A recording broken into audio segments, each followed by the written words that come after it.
Bonjour et bienvenue sur notre chaîne où nous parlerons aujourd'hui du sexe oral. En effet, le sexe oral est une pratique intime qui consiste à stimuler les organes génitaux d'un partenaire grâce à l'utilisation de ses facultés orales. Il peut être une forme d'expression de l'affection et du désir dans une relation, mais il soulève également des questions importantes liées à la santé, au consentement et aux normes culturelles. Bien que souvent entouré de tabous ou de jugements, le sexe oral fait partie intégrante des discussions modernes sur la sexualité, permettant d'explorer les notions de plaisir, de communication et de respect dans un cadre consensuel et sécurisé. Dans cette vidéo, nous vous présentons quelques faits psychologiques sur le sexe oral. Merci de la regarder jusqu'à la fin sans oublier de vous abonner à notre chaîne. Le sexe oral, en général, est pratiqué avant le rapport sexuel afin de déclencher la stimulation. Plus de 26% des femmes pratiquent le sexe oral sans rien recevoir en retour, contre 10% des hommes, soit le double. Une étude indique que la pratique du sexe oral n'est pas quelque chose que seuls les hommes peuvent pratiquer, puisqu'ils le font également pour leur partenaire.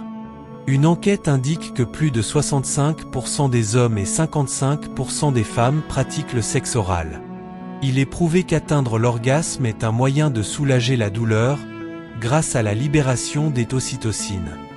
De même, il contribue à améliorer la santé cardiovasculaire et à lutter contre le vieillissement.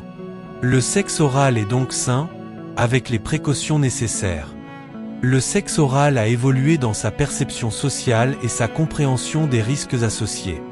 Aujourd'hui, il existe une plus grande prise de conscience de l'importance de la protection et d'une communication ouverte dans les relations sexuelles, ainsi que de la promotion de l'égalité des sexes pour favoriser le respect mutuel et le plaisir dans ces interactions intimes. Le sexe n'est agréable et valable que lorsqu'il existe une égalité de position, de pouvoir et de contrôle. Autrement dit, lorsque deux personnes sont d'accord, elles ont le pouvoir de décider et de contrôler pour en profiter. Il existe actuellement des protège-dents ou des protège-dents pour le sexe oral, également connus sous le nom de préservatif oral. Le sexe oral est une autre source de plaisir dans l'ensemble de l'acte et il est important que les couples puissent le naturaliser et perdre leur peur. Le sexe oral peut également causer des problèmes de santé. Une étude a révélé que l'incidence des cancers associés au virus du papillome humain, VPH, est passée de 16% à 72% entre le début des années 1990 et le début des années 2000, en particulier chez les patients d'âge moyen. Les jeunes femmes ne sont pas aussi incapables de se détendre et de recevoir du plaisir que les stéréotypes nous le laissent croire.